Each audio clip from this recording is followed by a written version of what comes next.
I'd like to see this venue invest in some stairs for the fat fucks among us. Hi, I'm Jeff Thompson. I am coming back from a comedy hiatus. I haven't even been doing comedy for a year, and I already decided I needed to take a hiatus from it. First up, let's give it up for Evan Hughes, please. Tulsa's own Nardwuar. That's a deep cut. Not everybody's going to get that reference, but if you did get it, it was for you.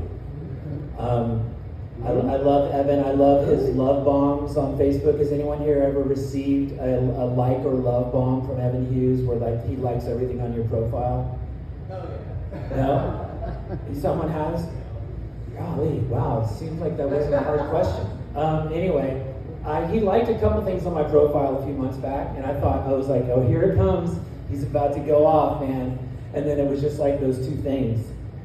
And so I like had to process it and rationalize the experience, and I was like, you know what it is? Evan realizes that I'm a person with self-esteem that doesn't need to be placated with a whole bunch of likes. So it was a compliment that you didn't like everything on my profile. I appreciate that. So let's see, I have some notes because I'm old. I am a Gen Xer, but I'm just barely a Gen Xer. I like to think of myself as a Gen Xer with Boomer rising. But part of the reason I took a comedy hiatus was that I had bariatric surgery. And prior to that, so I got COVID in 2021. And I almost died from it. Trust me, it gets more depressing. And so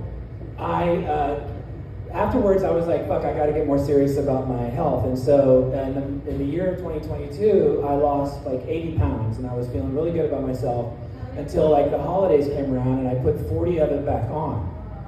And I was like, fuck, man. And so I was just sick of my whole life being this like yo-yo thing with my weight, and I've been like every size on the planet, including a fetus, like, you know, like that. I want to get back to my birth weight. I think that would be really, but it's probably not realistic. So anyway, I got the bariatric surgery in March, and I haven't done comedy since that, except for an open mic at a really not awesome venue last night. And I actually I thought I was like, okay, I have a gig tomorrow, so I better go do some comedy and get my, chops back. And I went to an open mic, and there was 5 people in the room, and they were all surly comics. And it was also a smoking venue, and it was just, and everybody was high as fuck. It was just really not, kind of like tonight. But, some interesting things that happened as a result of the bariatric surgery was, I was trying to figure out what's the relationship between the bariatric surgery and me not wanting to do comedy, and I realized, after I got the bariatric surgery and started losing weight, I'm approaching fuckable. I'm not there yet, but I'm close. I'm in the ballpark. Aww. But as my self-image has improved, my self-loathing has decreased, and now it's I don't have the motivation to do comedy because I don't hate myself. That was for the comics tonight. COVID was interesting because it fucked up my sense of smell. I still to this day, this is not a joke. I mean, it maybe is, but it's also true. I can't smell shit or farts, which is like a superpower if you think about it. But I also have these flavors that don't really taste the same. And just earlier tonight, my friend Ann and I were having some coffee. We wanted to support local, but it was too late. All the local coffee shops closed at 5 or 6, and so we had to go to the Starbucks. And so I got a drink that's supposed to have cinnamon flavor in it, but it was I was tasting it, and it had this sort of tuna fish kind of quality. And Laura and I were talking about how sense is connected to memory and especially smell, and it was just this whole weird experience. And I was thinking about when's the last time I could taste cinnamon for real, And I guess I just really romanticized that period. I guess you could say I'm sentimental. Oh God! Wow. Yeah. So I was just checking the BMI calculator to see if I'm still morbidly obese, and the good news is I am. And what's cool about being morbidly obese is that when you say it, it sounds like you're just saying, I'm fat, but I listen to a lot of My Chemical Romance. Okay, you ready for a segue? Here we go. Cornhole's weird, right? I started thinking of cornhole when Laura was up on stage, not for any reason that's sexual, just because, yeah, maybe it was sexual. I was watching some guys play cornhole recently at my job, and I was like, could there be a whiter game in the world? Like, was horseshoes not agrarian enough? Like fucking cornhole is like soft ass horseshoes. It's like little bean bags, and they just kind of go thud gently on this like nice wooden like it's like fucking horseshoes are kind of punk rock and a little dangerous. And it's like, I get it, you can't play it around kids maybe, but anyway, I was thinking maybe they came up with cornhole because horseshoes just wasn't anal rapey enough. But I was thinking since it's sort of maybe the official game of being a Chad, maybe they could brand it a little bit more for their demographic. And so what I was thinking is that maybe they could do a limited edition cornhole set where the goal is like an appletini, and then the bean bags are like roofies.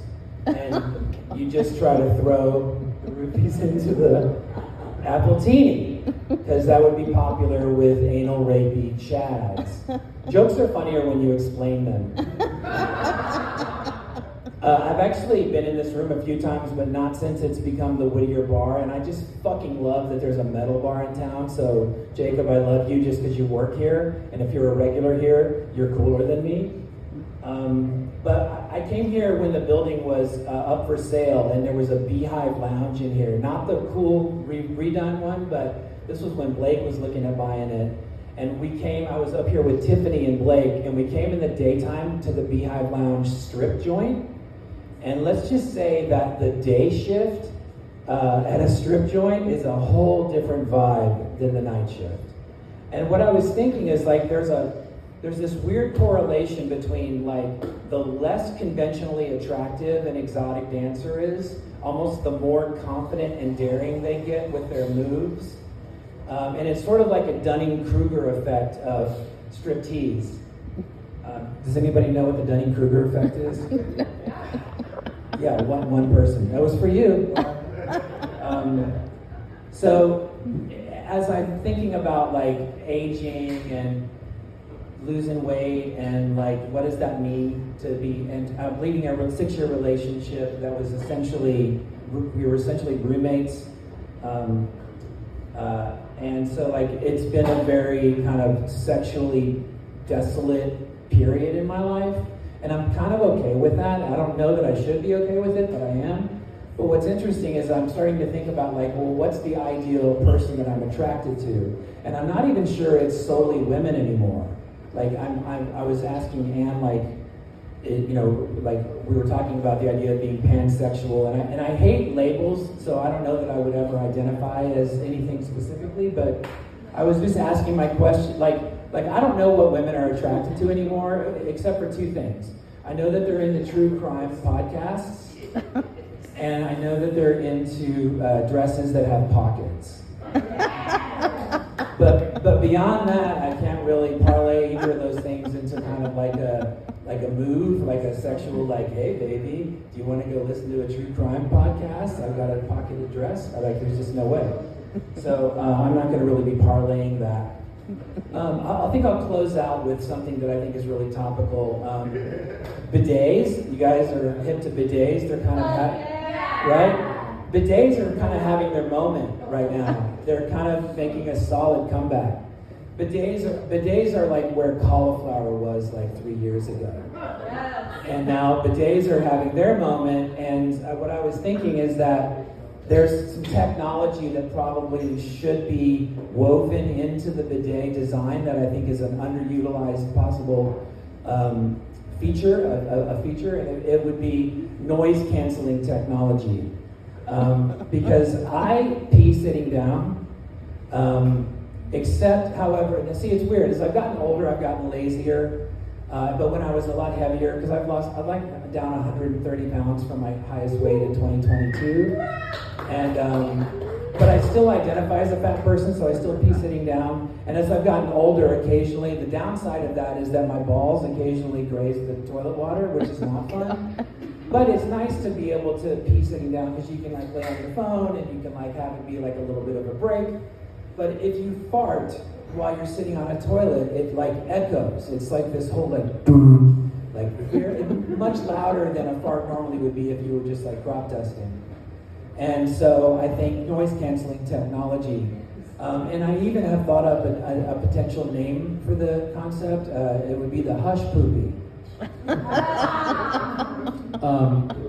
So I said that was going to be my last joke, but I do want to just get a little topical and talk about the fact that, did you guys remember that Biden's our president? Yeah. He's thinking of running for a second term, which I am sort of neutral about, I guess, in the same way that I was neutral about Weekend at Bernie's too. Like, because I feel like that's what Biden's presidency has been like. They're like somewhere off stage, there's someone like kind of making his mouth move. And I know that's mean. It's kind of like low-hanging fruit to make fun of an elderly person.